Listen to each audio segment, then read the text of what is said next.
तो मेरे प्यारे बच्चों, हम यहाँ पर रोटेशनल मोशन की बात कर रहे हैं और यहाँ पर हम अभी बैलेंसिंग ऑफ टॉर्क से रिलेटेड कॉन्सेप्ट देख रहे हैं। उसी से रिलेटेड हमारे पास में क्वेश्चन नंबर 65 हमारी स्क्रीन पर है और क्वेश्चन में गिवन है, consider the door of a room of a weight W hinged at 2 points at shown in figure. If the magnitude of forces by the hinge on the floor are equal, find the magnitude of forces. Okay. तो यहाँ पर हमसे पूछा है magnitude of forces by hinges on the door. तो अगर हम इस डोर को ध्यान से देखें तो यहाँ पर 2 पॉइंट है जहाँ पर हिंज लगे हुए हैं, जहाँ पर सपोर्ट लगे हुए हैं, और इसे हम पॉइंट नंबर 1 और इसे पॉइंट नंबर 2 कंसिडर कर लेते हैं।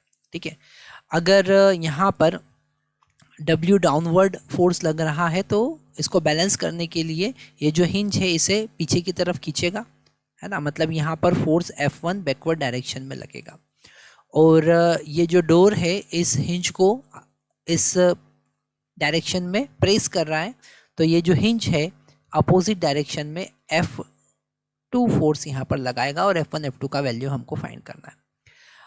तो यहाँ पर अगर हम इसे चेक करें कि क्योंकि यहाँ पर F1 इक्वल टू F2 है ना, तो हम यहाँ पर F ही कंसिडर कर सकते हैं, पर डायरेक्शन अलग अलग है, वही मैग्नीट्यूड हमको फाइंड करना है। डायरेक्शन यहाँ पर अलग अलग है। यहाँ पर हम टॉर्क बैलेंसिंग का कॉन्सेप्ट यूज़ करते हैं और किसी भी एक पॉइंट के अबाउट टॉर्क बैलेंस कर सकते हैं, तो हम 2 पॉइंट के अबाउट टॉर्क बैलेंस करते हैं। तो यहाँ पर हम लिख सकते हैं बैलेंसिंग ऑफ टॉर्क अबाउट 2.2 के अबाउट। ओके, तो यहाँ पर हमको क्लियरली समझ में आ रहा है कि अगर हम W की बात करें तो W वर्टिकली डाउनवर्ड डायरेक्शन में लग रहा है W।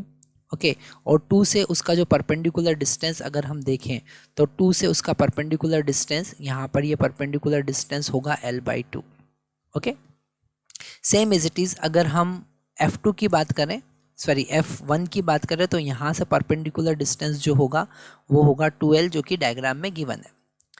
अब ये जो F है 1 पॉइंट पे जो लग रहा है वो इसको एंटी क्लॉकवाइज डायरेक्शन में रोटेट करने की कोशिश कर रहा है और W जो है वो क्लॉकवाइज डायरेक्शन में रोटेट करने की कोशिश कर रहा है। और यहाँ पर बैलेंसिंग ऑफ टॉर्क के according clockwise torque is equal to anti clockwise torque का कॉन्सेप्ट हमको यूज़ करना है। तो torque that is in anti clockwise direction is equal to torque that is in clockwise direction. Okay, तो anti clockwise direction में torque जो है वो F का है, so F into 2L that is equal to clockwise direction W into L/2। ओके, तो L से L यहाँ पर कैंसिल कर सकते हैं और F का जो वैल्यू है वो है W डिवाइडेड बाई 4। ओके, तो यहाँ पर हमने सिंपल सा टॉर्क का कॉन्सेप्ट यूज़ करके F का वैल्यू फाइंड किया। इसी टाइप के और क्रिटिकल क्वेश्चन समझने के लिए, देखने के लिए आप हमारी वेबसाइट पर विजिट कर सकते हैं, जिसका लिंक डिस्क्रिप्शन बॉक्स में गिवन है।